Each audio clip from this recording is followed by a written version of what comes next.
Me Sunita Burkul cooking with Sunita Burkul मध्ये तुम्हा सगळ्यांचं खूप खूप स्वागत आहे। आता रक्षाबंधन आलेली आहे ना जवळच, मग रक्षाबंधन स्पेशल आपण मस्त छान अशी हलवाई पद्धतीची घरीच मिठाई बनवतोय, ती म्हणजे अंगुरी रसमलाई। अंगुरी रसमलाई म्हटलं की एकदम असं वाटतं की काहीतरी वेगळं बिघडते की काय, असं काहीच होणार नाही। इथे मी खूप साऱ्या टिप्स सांगितल्या, त्या नक्की फॉलो करा आणि व्हिडिओ शेवटपर्यंत बघा। चला तर मग रेसिपीला सुरुवात करू। हे बघा, आता इथे मी अर्धा लिटर दूध घेतलेलं आहे, छान उकळी आलेली, आणि हे गाईचं दूध आहे। गाईचं दूध घ्यायचं आहे आपल्याला। आणि इकडे पण अर्धा लिटर दूध घेतलेलं आहे। मी दोन्ही गॅसवर दूध गरम करायला ठेवलेलं आहे। इथे हे आपण रस बनवायला ठेवलेलं आहे, आणि इकडे आपल्याला गोळे करायचे आहेत, रसमलाईचे गोळे। हे बघा, छान इथं आता उकळी आलेली आहे। आता आपण आहे ना पहिले रस बनवून घेऊ।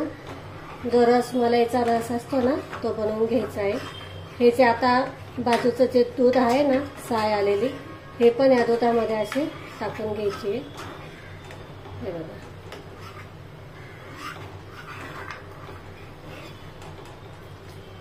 हे बघा, याच्यापेक्षा जास्त घट्ट नाही करायचं आहे। हे दूध आहे ना पातळच असतं, जास्त आटवायचं नाहीये।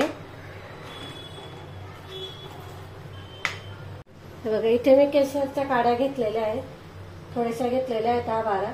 त्याच्यामध्ये गरम दूध टाकायचं आहे, कारण कलर छान येतो। याच्यात आपण फूड कलर वगैरे काही न वापरता मस्त छान असा कलर आणायचा आहे, त्याच्यासाठी केसर वापरलेलं आहे मी इथे। हे बघा, तुमच्याकडे केसर नसेल तर थोडीशी हळद टाकली तरी चालते, छान मस्त कलर येतो मग त्याचा पण। हे बघा, आता आपण आहे ना इथे मी अर्ध्या कपाला थोडी कमी घेतलेली साखर, 4 ते 5 चमचे साखर घेतलेली आहे। हे टाकते मी आता याच्यामध्ये। छान विरघळेपर्यंत अशी मस्त हलवून घ्यायचे, मिक्स करायचं आहे। हे बघा, साखर छान विरघळली। आता याच्यामध्ये आपण हे जे केशरचं दूध करून घेतलेलं आहे हे टाकायचं आहे। हे बघा, मस्त छान असा कलर येतो। याच्यात आपण कोणताही कलर फूड वगैरे काही न वापरता छान कलर आणतो याला केसरमुळे। जर तुमच्याकडे केसर नसेल तर हळद वापरली तरी चालतं, त्याच्याने पण छान कलर येतो, आणि हळद चांगली असते आरोग्याला। हे बघा, किती छान कलर आलेला आहे, बघू शकता। जवळून दाखवते तुम्हाला, बघा मस्त कलर आलेला आहे। आता मी हे थंड होण्यासाठी साईडला ठेवून देते। तर यामध्ये मी व्हिनेगर घेतलेलं आहे, त्याच्यामध्ये थोडंसं आपल्याला पाणी टाकायचं आहे। कधी पण पाणी टाकूनच आपल्याला व्हिनेगर किंवा लिंबू जे आहे ना त्याच्यात थोडं पाणी टाकायचं, आणि मग या दुधामध्ये टाकायचं आहे। हे बघा, आता आपल्याला याच्यामध्ये थोडं थोडं करून व्हिनेगर टाकायचं आहे आणि हलवत राहायचंय सारखं। हे बघा, पहिले थोडं टाकायचं, बघू शकता लगेच फाटायला सुरुवात झाली आहे। बघा, आपल्याला एवढं लागलं पण नाही। जवळून दाखवते तुम्हाला। हे बघा, लगेच दूध आहे ना फाटायला सुरुवात झाली। हे बघा, आता हा आपला छेना तयार झालेला आहे। पाणी एकीकडे दूध एकीकडे असं पाहून घ्या। हे बघा, आता इथे गॅस बंद करते मी। हे बघा, मी आता इथे एक चाळणी घेतलेली आहे, त्याच्यावर कपडा ठेवलेला आहे एक कॉटनचा। आता हे जे आहे ना आपलं मिश्रण, हे याच्यात टाकून घ्यायचंय सगळं। सगळं टाकायचं आणि व्यवस्थित पाण्याने धुवून घ्यायचंय हे।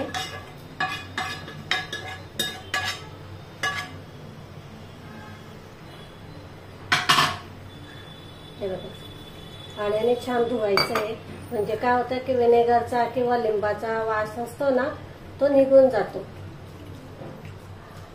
छान असं धुवून घ्यायचंय। हे बघा, छान धुतलं गेलं। आता हे आपल्याला याच्यातलं पाणी काढून टाकायचंय। जास्त पण नाही काढायचं, सांगते तुम्हाला मी शेवटी। हे बघा, हो असं टप टप गळतंय ना, म्हणजे मग आपल्या याच्यातलं पाणी संपलेलं आहे. जास्त कोरडं नाही करायचं, नाही तर मग तुमचे जे गोळे असतात ना ते ना फुटतील मग. हे बघा, इथे पाण्याला छान उकळी आलेली आहे. आता आपण आहे ना जे गोळे बनवतो ना त्याच्यामध्ये शिजवायचे आपल्याला. त्याच्यासाठी मी इथे 2 ग्लास पाणी घेतलेलं आहे. तर इथे साखर घेतलेली आहे मी. साखर ही 1 वाटी भरून म्हणजे 100 ते 125 ग्रॅम साखर आहे.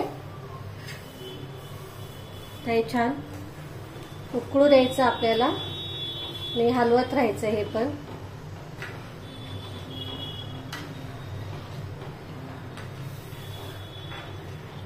बघा, असं कंटिन्युअसली हलवायचं, म्हणजे मग काय होतं, साखर छान पगळल्या जाते.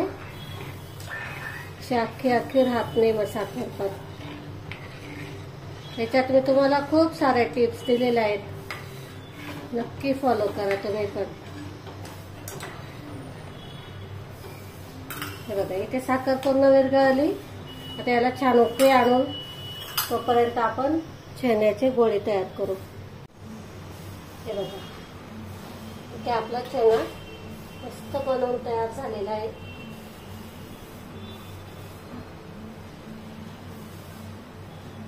हे बघा, तर हे जे आहे ना ते आपल्याला याच्या साह्याने मस्त छान असं मळून घ्यायचंय.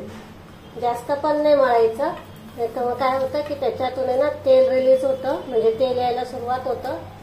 तर नरम होईल इतपत आपल्याला हे मळून घ्यायचंय.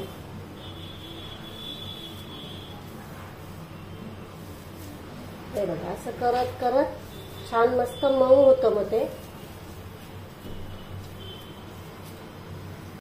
हे बघा, असं मस्त झालं पाहिजे. मग आता छोटा गोळा घ्यायचा. मी ते अंगुरी मलाई करते. तुम्ही पाहिजे तर असे जे चपटे राहते ना रसमलाई ते केले तरी चालेल. हे बघा, असे छोटे छोटे मस्त करून घ्यायचे. हे बघा, छान उकळी आलेली पाण्याला. आता हे जे आहेत ना गोळे हे टाकून द्यायचे आहेत आपल्याला. बघा, एक पण फुटत नाहीये आणि अजिबात क्रॅक पण गेलेले नाही. बघू शकतात तुम्ही, मस्त छान असे होतात इथे. आता हे ना डबल मस्त फुलून तयार होतात.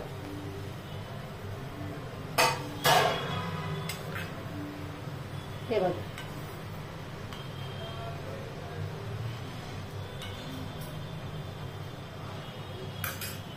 त्याच्यावर झाकण ठेवू आपण.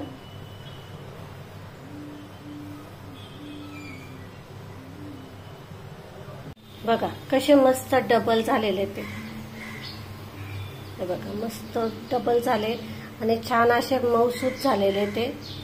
तरी पण आता आपण याच्यावर झाकण ठेवून 1-5 मिनिटासाठी पुन्हा हे करून घेऊ, उकळून घेऊ. हे बघा, आता आपण ताट काढून घेऊ. बघा, मस्त छान झालेले. तर तुम्हाला जवळून दाखवते. हे बघा, मस्त रसगुल्ल्यासारखे झालेत. एकदा असं हलवून घ्यायचे. हे बघा, आता हे पूर्ण थंड करून घ्यायचं आपल्याला. इथे मी आता गॅस बंद करते आणि थंड करून घेऊ. आता हे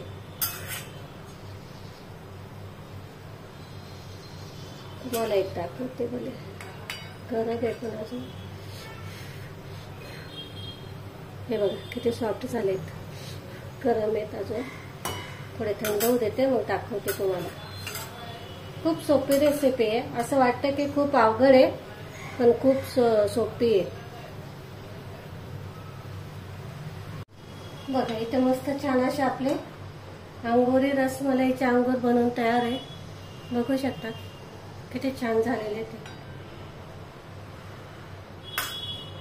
आता आपण प्लेटिंग करून घेऊ. बघा, आता मी एका बाउलमध्ये हे जे दूध आहे ना हे टाकून घेतलं, रस. हे बघा, मस्त छान झालेला आहे.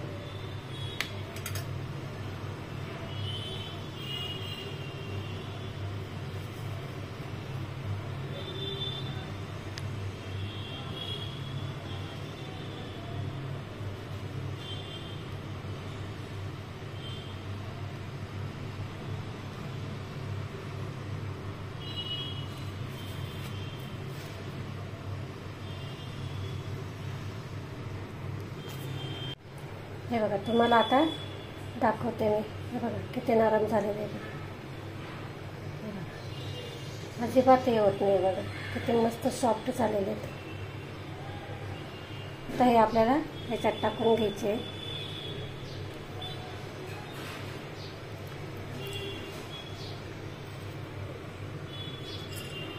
छान याचा मूर्तीला आता याच्यामध्ये ये अंगुरी मलाई येईल.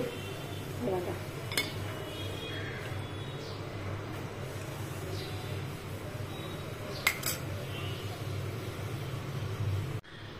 किती छान मस्त दिसत आहे. काय गरज आहे बाहेरची आणायची मिठाई. बघा मस्त छान अशी बनवून तयार झालेली आहे. बघा इथे मस्त छान अशी आपली अंगुरी रसमलाई बनवून तयार झालेली आहे. बघू शकतात. छान एकदम हलवाई बनवतात ना, एकदम त्या पद्धतीची झालेली आहे. आणि तुम्हाला जर आवडली असेल तर लाईक, शेअर आणि सबस्क्राईब करायला अजिबात विसरू नका. अशाच नवीन रेसिपींसोबत आपण पुन्हा भेटू. तोपर्यंत नमस्कार.